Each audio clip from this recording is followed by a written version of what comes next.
We're standing our feet, bending our knees, and we're going to start with the 12 o'clock movement, tilting the pelvis backwards and pushing. Whoa. There we go. That's kind of hard to see, isn't it? You can let me know if you're not seeing it, but you can see as I'm pushing the legs, so you can see the head of the femur right here is pushing into the pelvis. And as this pushes into the pelvis tilts backwards like that. And you can see the head moving and the chin moving in that direction.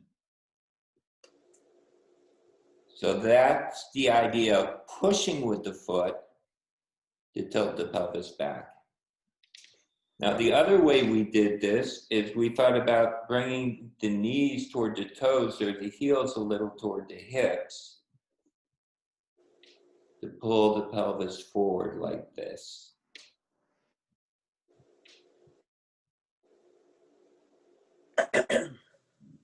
Right? So now you can see how the pelvis is tilting forward and it's pulling the chin down toward the chest a little bit.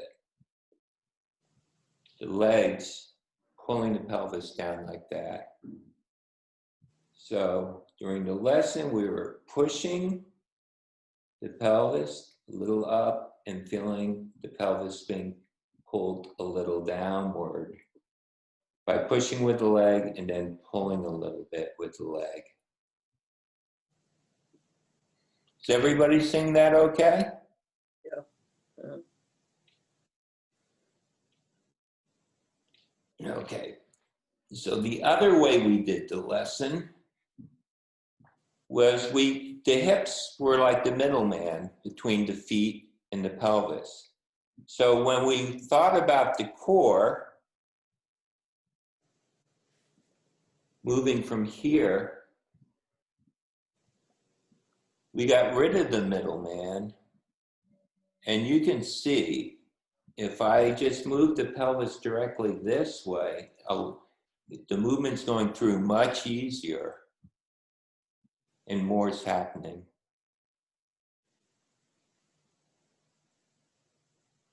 So tilting the pelvis back and tilting the pelvis a little forward. And you can see if you're breathing into your belly here and imagining that your belly is coming down like that, the belly and the air filling up is just going to help with that movement like this. And then letting the belly come in and almost up a little bit is going to help with that little movement there. So that's how the breathing is kind of tying into it.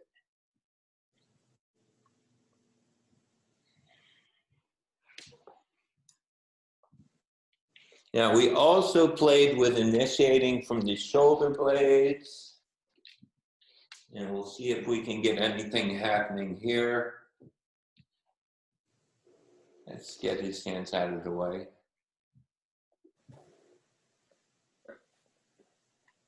So, you're feeling the shoulder blades moving a little away from the floor, moving a little toward the floor. That's coming toward the floor. That's going away from the floor. And you can see how that has an effect on the spine and the pelvis. Now, the interesting thing is when you have your legs like that, it tends to arch the back. Let's see if this makes a difference. Yeah, I may have to get a roller for him. But you can see the pelvis move, the spine move.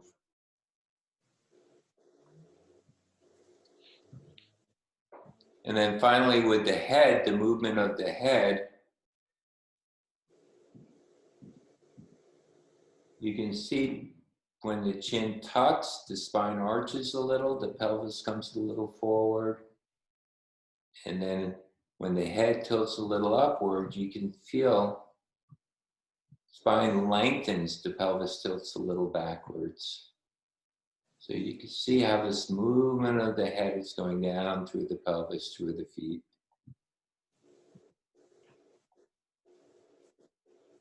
Yeah. skeleton has a good head on its shoulders.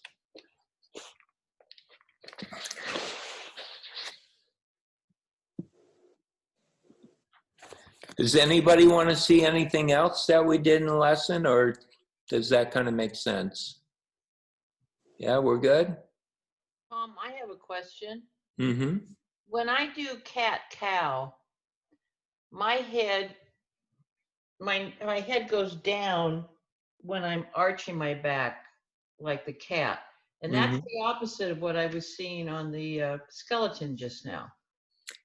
Good question. Good question. So why is that? I don't What know. is there when you're lying on your back that's not there when you're doing cat camel? But I felt the same head movement, maybe because it's programmed, right? It could be. But if you could explain the difference between on my knees, because you can do cat cow in any position. You can be standing, laying down.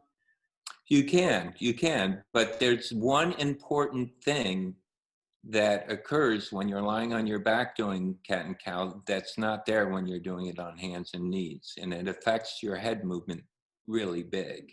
Okay, so let's talk. Can you talk about that just a bit? Okay. Can anybody figure it out what the main difference is between doing it on the floor and doing it on hands and knees?